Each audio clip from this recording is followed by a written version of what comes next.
Welcome to Vancouver Business Network, where entrepreneurs learn, network, and grow. I'm Roger Killen, the organizer.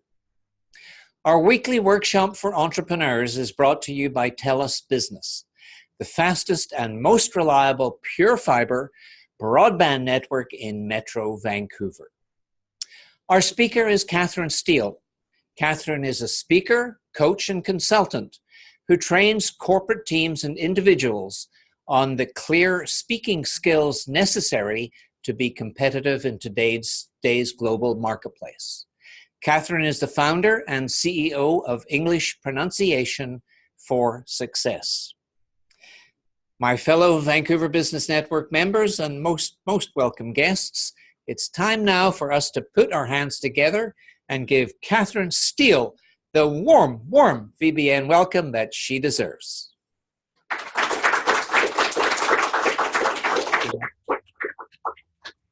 Thank you, Roger, and thank you so much for being here. I'm very excited to see you. I'm going to start with a little bit about communication. Not surprisingly, communication is key. We see a number of images here on how we communicate. And what I want to suggest is that you're already a communication expert. Raise your hands if you think you are good at communicating. In your first language. In your second language, in the other second language. Wonderful. So we have some doubts when it comes to a second language, possibly, and we also occasionally have doubts when English is our first language and we're asked to step up and play a bigger game, take on a role as a supervisor, a lead, speak professionally, announce a product to the world. And now that we have YouTube, it's permanently out there, and we're afraid, I think, to make a few mistakes. This guy looks pretty confident. This is where we want to be. We want to have the confidence of speaking and listening easily, no matter who we're with. So this workshop is for you if there are some difficulties in communicating, either yourself or your team, your loved one. And when you know that something that was said or communicated in written form cost you in some way, maybe it hurt a relationship, maybe it cost you money in a business, lost your clients. And we are part of a global world.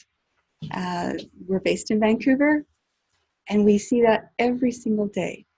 How do we tap into that? How do we tap into a huge network? Communication, and at the moment, English is the language of business. So let's look at that. We're going to learn how to communicate to all audiences, even if there's a difference in product knowledge. I know sometimes people have a field where it's difficult to explain numbers. Financial field, engineering, tech, medicine. It's critical to get numbers clear to the person that's listening to you and to your team. And how do you do that? How do you adjust to the needs of your audience, and how do you support your listener? We're going to develop skills that allow you to get your key message across quickly and easily without worrying about it too much. All right. So simple strategies to avoid embarrassment. This is for many people the number one. The reason that they are held back is that they're afraid they're going to make some kind of critical error and embarrass themselves or their company. We are going to do our best to eliminate the problem before it happens. So how can you prepare and make things easier for yourself and for your listener? And come away from the interaction with what you hope to get out of it. Did you get your message across? Did you sell something? Were you connecting? Are people going to remember you? Are they remembering you for the right things?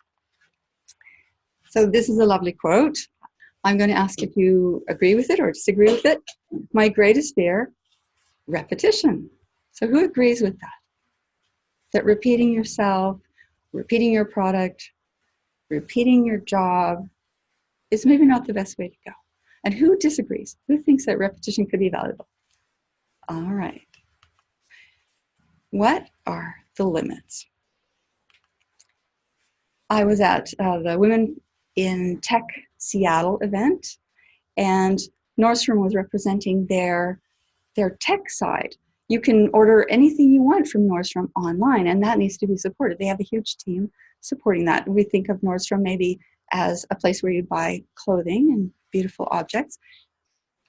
They are convinced that they are Nerdstrom, and I thought that was so cute. A little twist on the name. But how far can you go with that?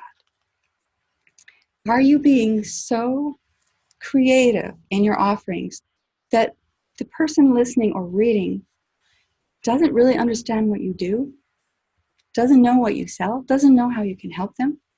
So it may be better to be repetitive. So this is different when it comes to speaking as opposed to writing. So if we look at this lovely quote, the ear tends to be lazy. So I want you to think about that for a minute. We were talking about the phone in a previous discussion. The ear tends to be lazy. Okay, it craves the familiar. It wants to hear the phrase or the word or the pronunciation that it is expecting. If you are writing, then the eye is impatient and craves the unique and the new and the novel and the undiscovered and the twist, the Nerdstrom instead of Nordstrom. The eye craves that. The ear does not. All right. So this is Elizabeth Arden. Anyone who knows the cosmetic company that she founded realizes this is a woman with a head for business. And she says that repetition makes reputation, and reputation makes customers. So I was recently in Halifax. I was asked to speak for the Canadian Immigrant Magazine. I speak across Canada and meet hundreds and thousands of wonderful immigrants to Canada with all kinds of specialized skills.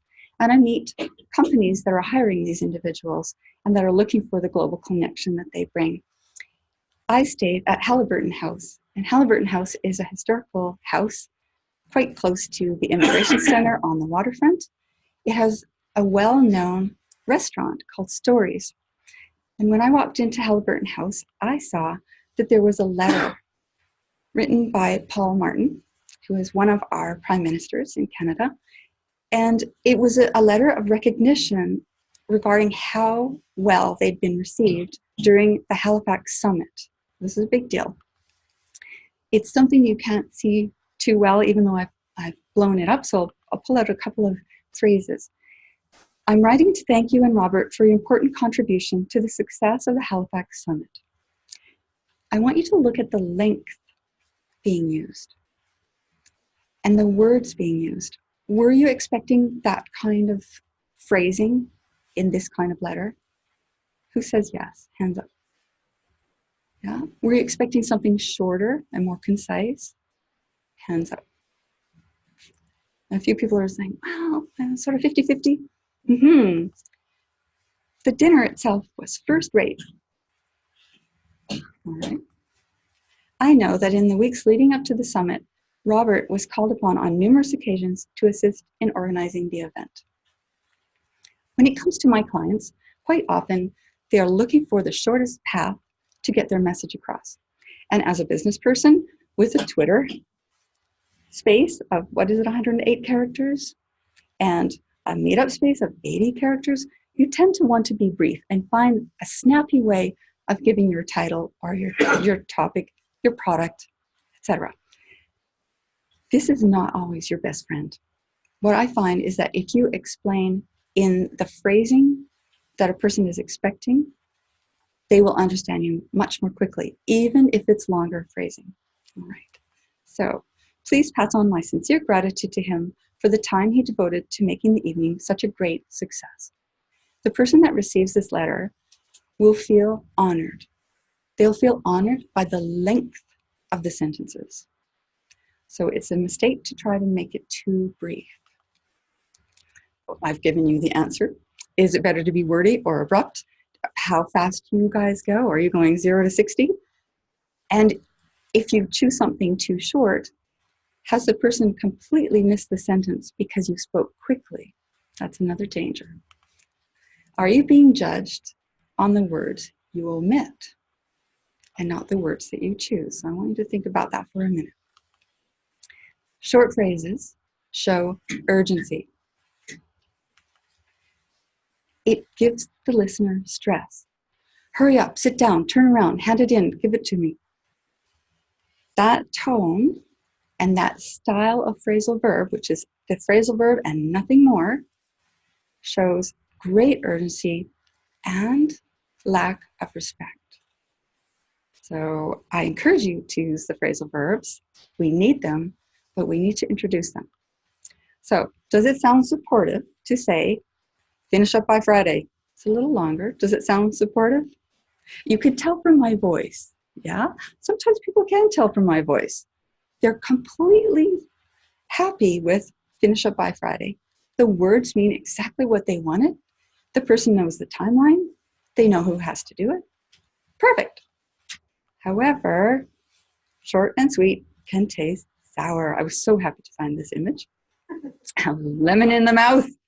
Not what we want. All right. Add to the length to show emotion. Finish up by Friday becomes, please finish up by Friday. It's still a little brief. Let's finish up by Friday. That includes me. That's a little friendlier. I'd love it if you could finish up by Friday. We're starting to get into the tricky grammar and needing to remember more words, right? Who finds that tricky? Anybody? People are nodding. Yes, and so do we. It becomes a little bit of a tongue twister. But if you repeat it and know that phrase, and you're ready to add it to the beginning of the message you want the person to hear, it makes all the difference. And we could get even longer. I know this is a big imposition, but it would really help me out if you could find a way to finish up by Friday, right?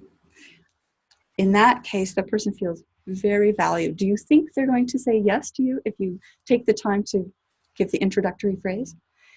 People are nodding. Yes, they will, right? They'll do their best, or they'll say, I'm so sorry. Maybe I can come in for half an hour. They'll do their best for you. Okay. Next question. Are we really focusing on the words? People take a lot of time and effort to memorize all kinds of words and practice using them well. But are we really focusing on the words? As human beings, we suffer from an innate tendency to jump to conclusions. This is Prince Charles, of the Prince Charles and Diana fame. We judge people, and we judge them based on something else. This is George Santayana, who's a philosopher, and he says, to knock a thing down, especially if it's cocked at an arrogant angle, is a deep delight of the blood. We like to prove that someone else is wrong. That's a very unfortunate thing to know about our society, but I think it happens in many societies. People think that problems should be solved by talking and not in an aggressive manner. However, aggressive is different in every culture. What you say, do, or how you move may be interpreted as aggressive without your even noticing, until maybe it's too late. My opinions are aggressive, I admit that, but not my personality. I'm sociable. He's a general and a politician, and he may not know, if he's speaking English in Canada, that he's seen as being aggressive, because the words are right. The words are accurate. Okay, when young women get called bossy, it's often because they're trying to exercise power without status. It's not a problem that they're being dominant. The backlash arises because they're overstepping their status. And this one, you can see that as early as elementary school, this man was told he was a bossy little kid. He owns it now. He's a bossy little designer, but an editor. But what happens when that hurts you, when that is not accepted as part of your personality at work? Is the problem age, sex, status? Okay, I'm going to get the experts to chime in. Here's Peter Drucker. The most important thing in communication is hearing what isn't said. It's not the words. The trouble starts when you want to express, what you want to express is misinterpreted by the listener. And there's there are multiple layers of screens between you and the listener, including, are they hungry? As a very simple one. Okay, what's being expressed here? Here are my experts. This is my panel. Which emotion would you think this was? Shy? Pardon? Curiosity. In my mind, this baby's saying, what? What about this one? Oh no, I can't believe that. Oh my God. Yeah. This one? My dad is such a hero. My dad is such a hero. Yeah. Does anybody think that she's bored and thinking about something else and flipping her hair and not even listening anymore? Zoned out, maybe. That's what my first impression was. But people will always have different ways of viewing body language as well. It's interesting. And this one? Bored. Well, all of us agree. Yeah. He's hot. Okay. And the other issue is when the speaker gives up. Has anybody given up on a conversation where you could not get your point across? Hands up if that's happened to you. Yeah, right? At a certain point, we have to abandon ship. I encourage you to stay in and keep trying longer than feels comfortable to you. That was an important thought. The other person is interested. Stay in there. But at a certain point, we get really uncomfortable and then we stop and we say, okay, we agree to not understand at this moment. However, what does that do to your business? When a person gives up and doesn't really understand, pretends they understand, is not included, isn't promoted because they're not understood well. Yeah, and feel shy to put their hand up. I have a former client who works at Amazon, got the opportunity to go to Seattle, and he realized that compared to Canada, the people in Seattle were a little faster, had a little harder time understanding, and were a little less likely to wait as long as a Canadian might, at least a Canadian in Vancouver who's experienced with that kind of give and take. He got word that there was a need for a presenter. There was an opportunity to present. So he put it to his team. He leads a team. And he asked them, okay, we've got this great opportunity. Who's going to take on the speaking role? And what do you think the team said? The team is based in Canada and has internationally trained professionals as well as Canadian-born professionals. What did the team say?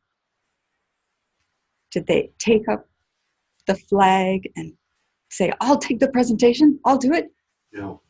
No. So who took the presentation? He did. He did. He'd taken the time to take a course on pronunciation, and he knew that if he worked on it, he had the skills, he had the knowledge, he's cutting edge. What better person than him to give that presentation? And all it needs is a little kick in the pants, a little guts, and actually just to put your hand up and do it. So he's going to be the one they remember. He's going to be the one that's filmed and has credits that he can add to his LinkedIn. Win, win, win for everybody. Okay. The issue that hurts relationships is intonation. It's harder to see in the written word. You can hear me now when I change my tone.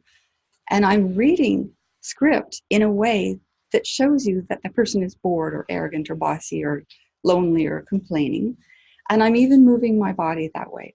But we were talking earlier about phone skills, where you lose so much of that information because you can't see the person.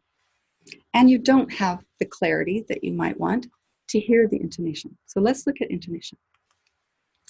Tuning in.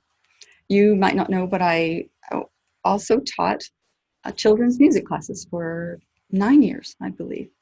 And so music and sound and math, that's my area. I love that. I had an injury as a child, and I slit my tongue down the middle. So things like speaking, pronouncing, and singing were difficult for me. I had to get that back. So when people ask me, how do you know you were born in Canada? You don't really realize how hard it is to speak your language. Oh, I do. I have some extra special knowledge about that. So tuning in. These are some people that know a lot about using your voice to make an impact. This is Alan Alda, an actor in the States. I think when you're acting, you usually don't have to know too much beyond how to pronounce the words that you're saying. I would spend hours absorbing every intonation, every inflection, how the singer would convey a sentiment. This is what I want you to know about this quote. Our intonation is our mood. Are we happy? Are we sad? Are we angry? Are we bored? And as I mentioned, are we hungry? It's going to come out in our tone. And many languages do not rely on tone to understand whether or not their boss is happy with them, whether or not their client has an issue, whether or not their team member kind of got what they said or didn't get what they said. Are you grouchy, or is that just your tone, right? Okay. This woman, a very famous actor, Vivian Lee, in the past, you'll know her from older movies. She's a film screen actress, so that's a long time ago. She was mentioning that English speakers don't have good diction. In French, you have to pronounce every sound. I want to flip that, and I want to say, we do not have clear diction, and if you want to speak to us clearly and have us understand, you have to be less clear in your English speaking style. So if you're trying to make every word so very beautiful and clear to understand, the Canadian listener, the English speaking listener will have trouble. So the first part was perfect. English people don't have very good diction. That's part of the language. So if you're aiming for understanding, you're aiming for that lack of clarity, which is a bit weird. Let's be less clear. How does that work? But it works. Okay. Yes. When I'm watching the news, I've noticed that all the speakers articulate. Their mouths are going like crazy, way more than the man in the street. Yes. So Roger mentioned that people articulate more on the news.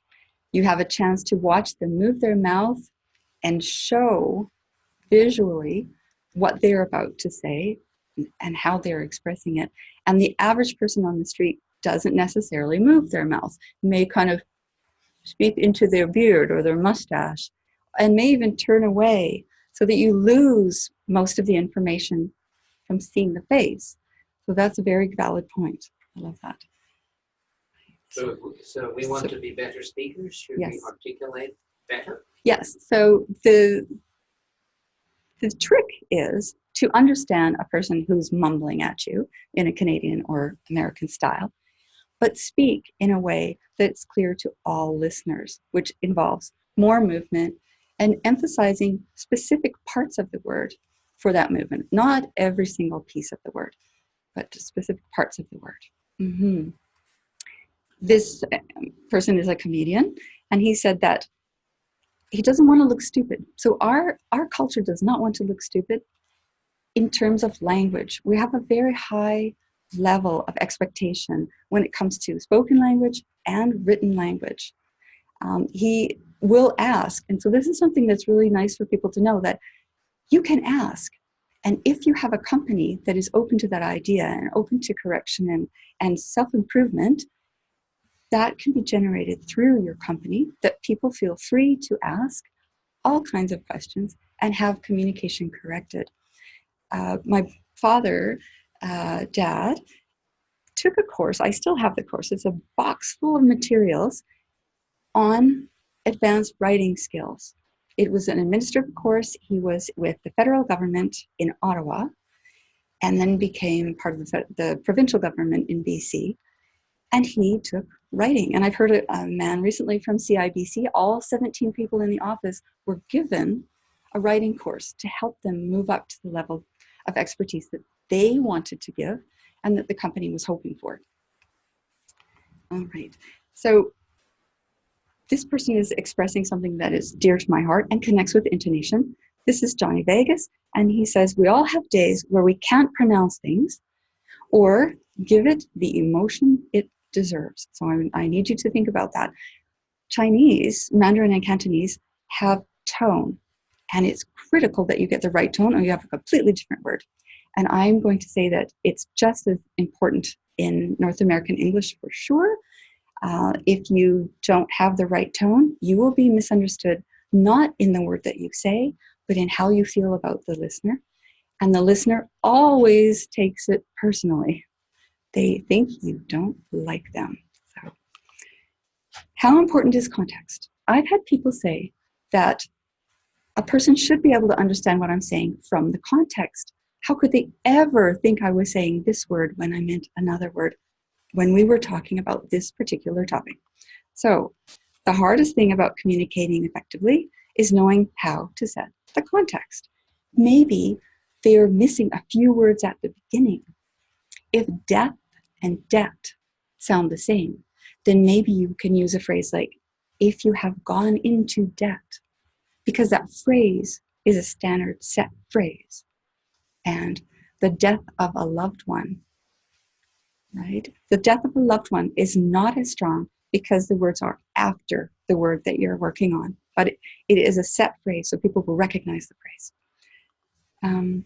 Okay, so when the words alone don't express their meaning, here we go. This is for you. Alex won't be there on Monday. Does anybody think I sound happy, angry, bored? Any problem with tone? Just a fact. Just a fact, right? Just a fact. Alex won't be there on Monday. Does that change things for you? Yeah. But Mary and Sally and Jim will. Uh-huh. Alex won't be there on Monday. Alex won't be there on Monday. Alex won't be there on Monday. Alex won't be there on Monday. So if you were raised here, the change in tone is obvious. I wake up in the morning and the first thing I will notice about you is your tone. I want to know if you're in a good mood. Do I need to give you coffee? What's happening? People from other parts of the world do not rely on tone and have no idea that you are upset with them. They need more. What about this? Alex won't be there on Monday. Okay, do you rely on tone to convey meaning? Here we go. As Roger was suggesting, Alex won't be there on Monday, but Sarah will. Can you add a little bit more, right? To help the person get the context if they can't hear the tone. Alex won't be there on Monday, despite what he told me yesterday. Alex won't be there on Monday. He'll still be in San Francisco. Okay. Alex won't be there on Monday. He arrives just after midnight the next day. I'm using a flat tone. Alex won't be there on Monday, so avoid that day and choose any other day. All caps. Alex won't be there on Monday. I'm really angry and don't want to repeat this again, so pay attention. Was anybody surprised that there was a change just by shifting the words? A few people said yes. Has anybody had trouble because they weren't able to shift, or they misunderstood somebody and thought they were angry when they were happy as a clam? I see people nodding. Yes. Yeah, from both sides, it can be completely misunderstood. The intention of the person is just to say, Alex won't be there on Monday, fairly simple. It can be completely misunderstood. Does your client, colleague, or collaborator need more context than a simple change in tone of voice? I want you to think about a time when maybe that didn't work. That might be one of the things. So I want you to turn to a neighbor and think about, these images are really big. Play with it just for a couple of seconds and ask if they know what you meant when you emphasized a different word.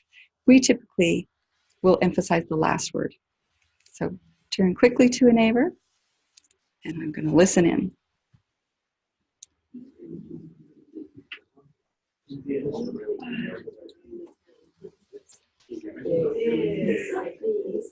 Oh, nice.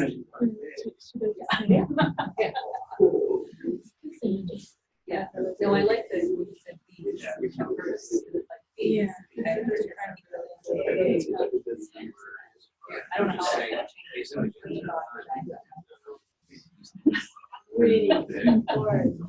Oh, you guys are so wonderful. I hear people emphasizing things all over the place. These images are really big. These images are really big. These images are really big. These images are really big. And these images are really big. I changed my tone quite a bit for that one. Yeah. Okay, so let's move on to another one. I see people laughing and smiling. I think you got my point. Lovely. The value of repetition. If you have an important point to make, this is Winston Churchill. He knows what he's talking about. He got people moving during the Second World War. Don't try to be subtle or clever. Use a pile driver, great big hammer. Hit the point once, then come back and hit it again, then hit it a third time. A tremendous whack. All right, he knows what he's talking about. Does that give you a jolt of repetition? So we know that tell them what you're going to tell them, and then tell them what you've told them is a classic way of organizing a presentation. And it works. The person wasn't ready. And maybe you're dealing with some change in your organization that's not going to be comfortable for people. So you let them know we're going to be talking about this. And then you tell them. So the middle one is the important part. That's the storytelling. That's the why. That's the how this will help the company and how you can be part of that and why this will actually make things easier for you. And then you tell them what you've told them so that everybody's clear what your main focus was. Sometimes people come away from a meeting and they have absolutely no idea. And the next time things are not done, or they are still being done in the old way. And people say, but we talked about it. Yes, but I wasn't clear which part of what you talked about was the really, really important point. Okay. Sound errors can turn a blueberry into a bluebelly. I love this photo. The dimple in the round belly like a blueberry. A beautiful bun into a beautiful bum. So people are recognizing their first language in this. A leader into a reader. And so you don't have the same kind of impact. Okay, I have a program that goes through the problems that people have from an assessment to training to materials that keep you working forward, building vocabulary, building phrasing, building high-speed listening. And what people asked me for was consonants and vowels, for the most part. The pink one, the vowels, and the yellow one, the consonants. But they are unaware, in the way of an iceberg, only recognizing the tip and not seeing everything underneath, that there's so much more. And I would like to highlight intonation as being critical. All right. These are some ways of describing what each of the problems are. You see 9 of them on there. I've put it out there as an adult learning system. So we look at words that are dangerous to you. People are laughing because there are focus and a bad alternative and pitch and a not so nice alternative. I think it's really important that an adult who is at a high level of English get the information they need. If you're in a school, they may not even talk about bad language, and then those words disappear. You have a pile of words you never use again, and they are some of the most important words in the world. All right, so I'm going to move on. If anybody would like to take a picture, now is your opportunity. All right, here we go. As a company, the way your goals and innovation are represented outwardly through client meetings or public relations, networking, trade shows, it has an impact on your business. And quite often, if you are a small business, you may be reluctant to hire someone because you know they will have a big speaking role. They will be on the phone. They will be giving presentations. They will be representing the company from the day they start. So this is something that people don't often realize if they come from a larger center, that you can't hide in the back as an engineer. You think, I'm going to be looking at a microscope. No, I also need you to present a paper at UBC to 300 people next week, right? It happens so often, and people are not prepared for that. So it has an immediate impact on your business metrics, and we see that very clearly. It's a question why poor communication is so common within organizations. As I mentioned, my dad was given training. The person I know at CIBC was given training. They were given training on writing. And many people are comfortable with the idea of Toastmasters and practicing their public speaking skills. I would encourage everyone to do that. It gives you the confidence and the phrase that you're looking for when you need it. However, that doesn't change your tone or the pronunciation of the sounds. And we are very fortunate in Canada. The government has taken that very seriously. So I'm going to flip to another page, because this person is saying that the entire responsibility for communicating better rests on the shoulders of the newcomer or the person that is hired. And we love lifelong learning. We expect that of our adults. And yet there are ways that a company can make that easier and can pinpoint specific issues for people that work with them. So let's look at this. We know that as a leader, you must consistently drive effective communications. This person is saying that meetings must be deliberate and intentional. So the way that you speak at a meeting, the way that you organize the meeting, is for that communication to happen. Does that mean that the context is built by sending out an email so people can look at the interesting vocabulary that will come up before the meeting happens? Does it mean that you collect opinions after the meeting privately so that everybody gets a chance? And there is a deadline and a checklist to show that you have asked every single person in the organization that question. So there are some things that you can do at an organizational level and that you can ask for within your organization that are small changes and make a huge difference. Okay, here we go. Money for training. The Canadian government realizes that we have multi-level, multi-generational, multilingual teams. And for this to work well, we need training. Soft skills training. We talk about it a lot. We talk about EQ, emotional intelligence. How do you train for that? That is one of the things that we never mention. We have a very hard time talking about. A Canadian adult will never correct another adult. It's not one of the things we can do within the culture. So how do you get that? Well, the government has said, let's do something about this. There is a soft skills training program with BC, the government of BC. Across Canada, there are similar programs. You have to find the name of the program in your province. My website lists the ones that I've been able to find. They shift. And I would say if you want that grant, you should ask for it now, because as you know, government funding changes depending on who's in office, the whim of the day, and the funding available. All right, so workforce training stream is what you're looking for me. And this mentions management skills, business skills, and soft skills. And I am very fortunate to be one of the trainers within their soft skills stream. Yeah. So if you'd like to know the next intake, it's coming up soon, June 3rd, 9 a.m. People now know about this and they want it. So you have to get a business ID or ask your employer to create a business ID. It's just an online registration, and submit the request for funding. So let's recap.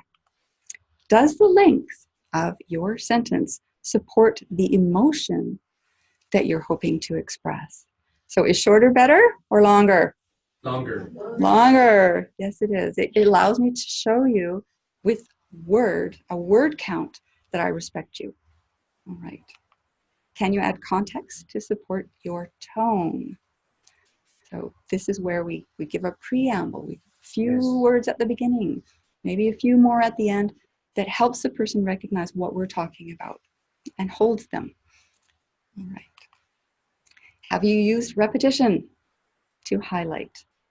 And so this is where the person doesn't just hear once that we're talking about the KPI.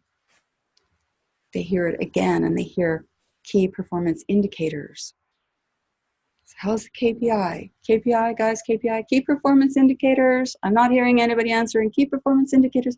You can do it in a somewhat humorous way. That person had 5 repetitions of the same topic and was able to catch it or whisper, what's a key performance indicator? And get the details, right? And I would invite you to get a personal communication analysis checklist. It's a look at how you communicate with people. Do you text? Do you phone? Do you email? What are the missing pieces maybe for somebody who finds you difficult to understand? So I encourage you to take a picture of the URL. Right. I'll give you another minute.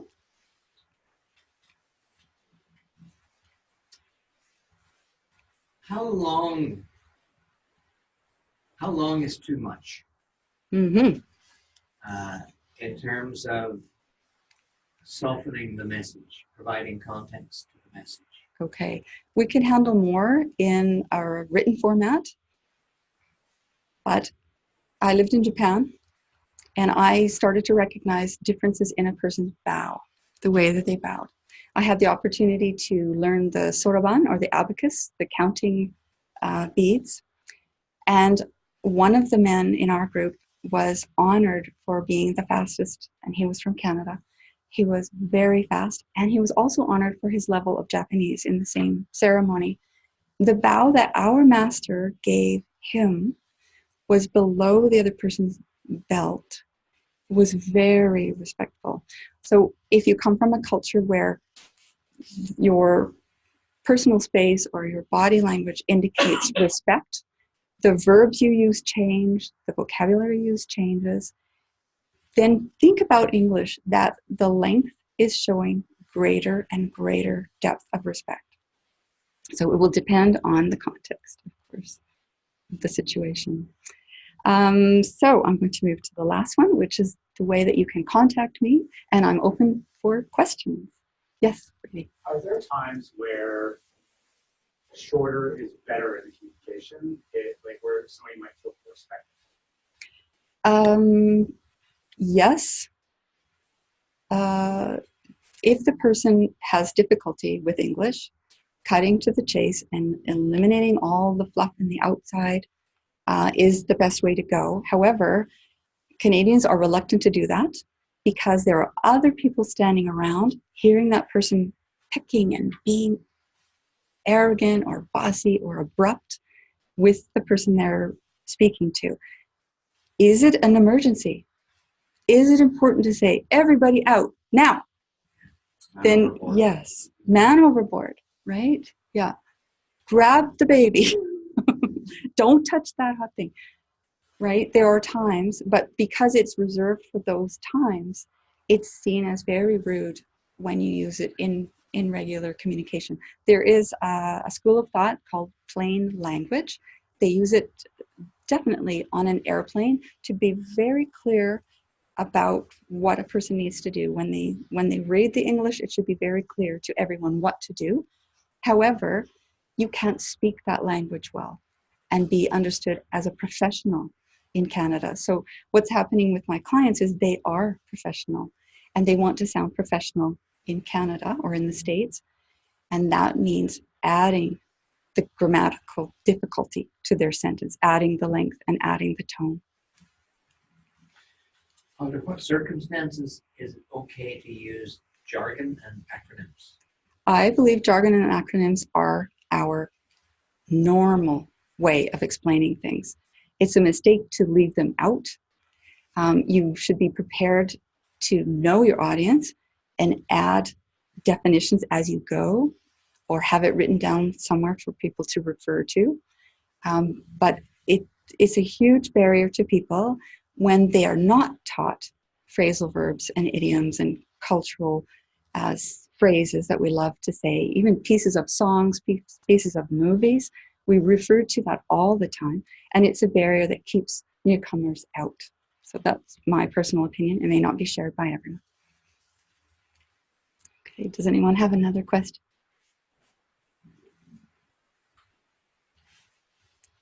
How important is pacing? So obviously, like enunciation, there's articulating things, important, but how is pacing communication? Thank you. So the question is about pacing. I say that speed kills, and I have another talk that refers to that. A trained speaker, if we think again back to a newscaster or a public figure, knows to break their sentence. They know where to break it. That's something that I teach in my very first lesson. The person that can stop themselves from running into the next portion of what they want to say allows the person to think. And we had a discussion about trying to think about what you want to say as your answer and then missing part of the question or part of the discussion. If the person allows enough time for the listener to think, that won't be a problem. The person, if they have a question, can quickly pop one in the space, or they have enough time to do a little translation, think about the context, think it's a blueberry, not a bluebelly, and carry on. Yes, pausing is critical. It's critical. And people in Canada may not be speaking with any kind of pausing. They may just be ripping along at high speed. However, that's what people need to learn to listen to. That is not how they need to speak. You choose how you speak. You choose how you represent yourself. So I would say speak slowly and listen quickly. Mm-hmm. Yeah. So thank you so very much. It was such a pleasure.